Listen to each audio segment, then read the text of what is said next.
Hey everybody, welcome back to the channel where we review anything and everything.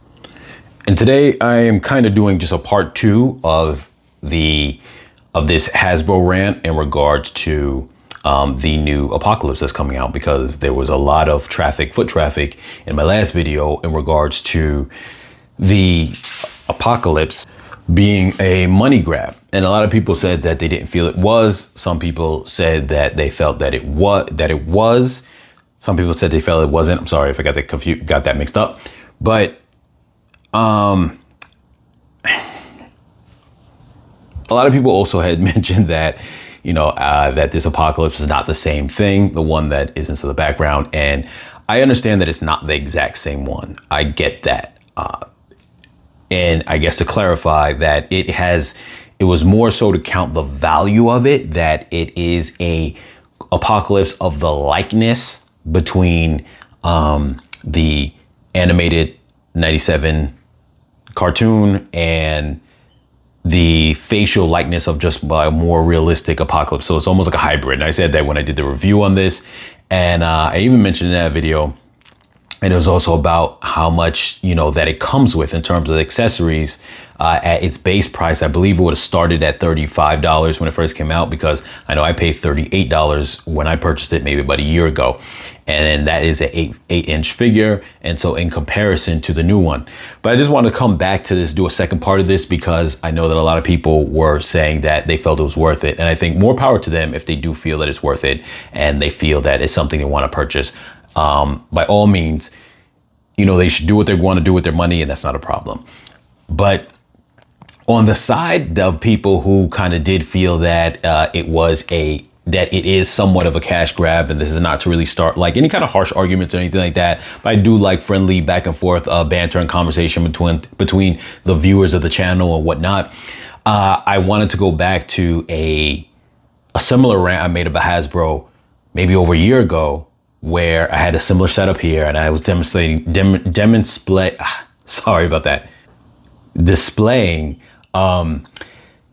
some of Mattel's figures in comparison to show that they can do large size, big companies can do large size figures for an affordable price, and that they may choose not to, but it's up to them. So for example, Mattel is the perfect comparison. And the reason why I say that is because here you have Mattel's Jurassic World Hammond Collection figures, which is their premium, very high detail, good paint job type of figures. Most of them coming with glass eyes, most of them coming with heavy detail. I'm not gonna go into all that specifics here with these now. I'm just having them for display, but I have a review on each of these on my channel.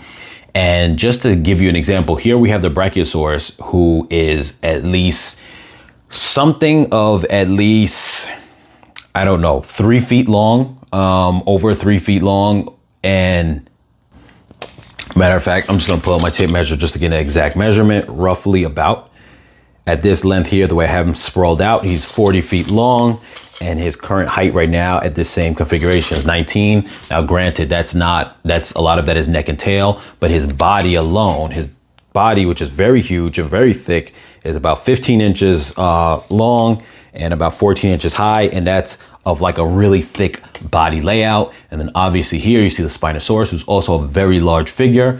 And I can tell you right off the back, when it comes to these, the articulation is really good, comparable to Marvel Legends figures when it comes to articulations, because obviously they're not humanoid, but in their Hammond collection, they're giving you a mouth articulation, 3 points of articulation in the arm. You got 1, 2, 3, 4 points of articulation in the leg, and then you've got a tail that's a wiry, bendy tail, and obviously you have the mouth, and then 1, 2 points of articulation in the neck. And that for the most part goes for all Hammond Collection figures. And even when you look at something as big as this Brachiosaurus, it's a wired bendy neck with realistic material for the neck as far as real feel. He's got a ball joint at the head, mouth articulation, 1, 2, 3 points of articulation on each leg. And he's got 3 points of articulation on the tail.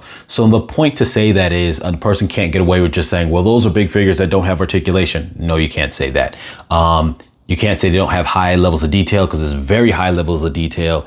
The teeth inside the figure also are very detailed.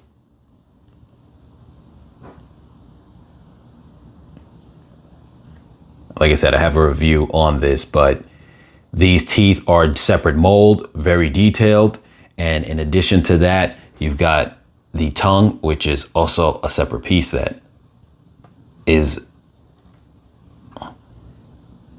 also is like real feel, glass eyes. So as far as anyone trying to say, oh, well, you know, but they're not whatever. No, they are. They are comparable. Good paint job. They are hefty too. Obviously, they're not going to make them ultra weighted, but for as much plastic that there is in them, easily would be comparable to, you know, say to make a Marvel Legends figures. I think some Marvel Legends figures obviously are not hollowed out and might weigh a little bit more for the equivalent size, but nonetheless, you get the point. And so these figures cost, first off, they put them on store shelf. So let's get to that first. Let's get to that point. I'm not a fan of, if you are a fan of this, that's on you, more power to you. I am not a fan of the whole, purchase on demand build or on demand production, you know, where you purchase it and then they make it and they stop putting it in. They don't put them on shelves and they stop making them at that current date. So you only got a month window to make your purchases. And after that, they're not around anymore. I'm not a fan of that. And when they say the things about, oh, well, you know, because it saves them money because of having boxes on the shelves, that's nonsense. That's nonsense. It might save them more money, but can they still put them out? Yes, they can. Why do I say that? These figures are in boxes in Target. They're in boxes on store shelves, you know, and most of these ones, you get them, the Hammond Collection ones, not all the time, but some of them are exclusive to Target. But the point is they're putting those on store shelves. And so you can't say about that. So that whole method, I'm not a fan of. Secondly, the price. The Apocalypse, they're charging $120 for this Brachiosaurus, which dwarfs the size of that Apocalypse.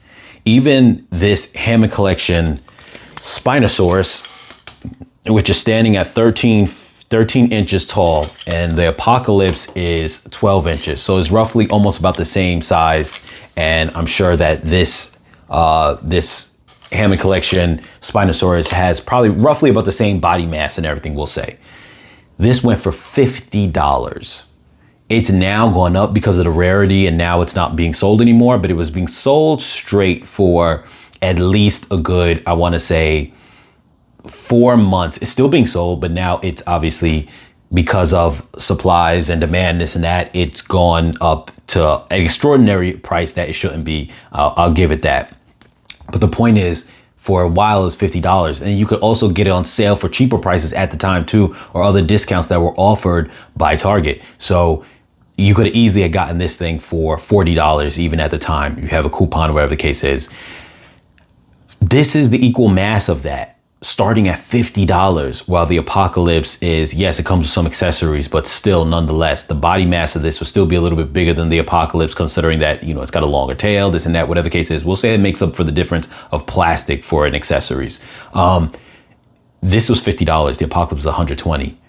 This Hammond Collection Brachiosaurus was $80 to start, $80 or $85 to start. Dwarfs what the Apocalypse will be in size. In addition to that, it went on sale very quickly afterwards, because I didn't even buy this on full price. I bought this for about half the price. I bought this for maybe about $45 and some change. And I think after tax, whatever the case is, it went up to like $50. I bought 2 of them. This in itself, and I made a previous rant about just larger figures in general, you know, cosmic being level figures, but especially when you start looking at the Apocalypse, which is not even like a 25-inch figure or something like that. There's no reason, in my opinion, my humble opinion, that for that size and what it comes with, that you should be paying $120 and there should be limited supply of it. Now, I did mention this in a comment that if they did it in the way where it's on shelves, or maybe it's sold only online, but they did it in a way where they did a massive supply of them. And then maybe in a couple months after the wave of people buying it for brand new and they want to spend the 120, fine, it goes on sale for like $80 because, you know, it's already a whole bunch of them out there in the market. You know, sales start getting a little bit lower. They're able to sell it for like $80 just to kind of clear off the shelves.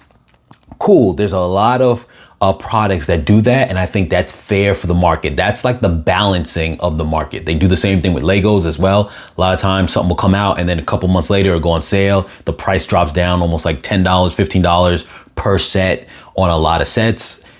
That is the equaling factor to when they want to price high. So then it's like saying, okay, you want it the first day, you pay the premium, cool. You're willing to wait 2 months? You can get it at a discount price, maybe 3 months, maybe even 4 months. I get it, it's a long wait, I don't mind.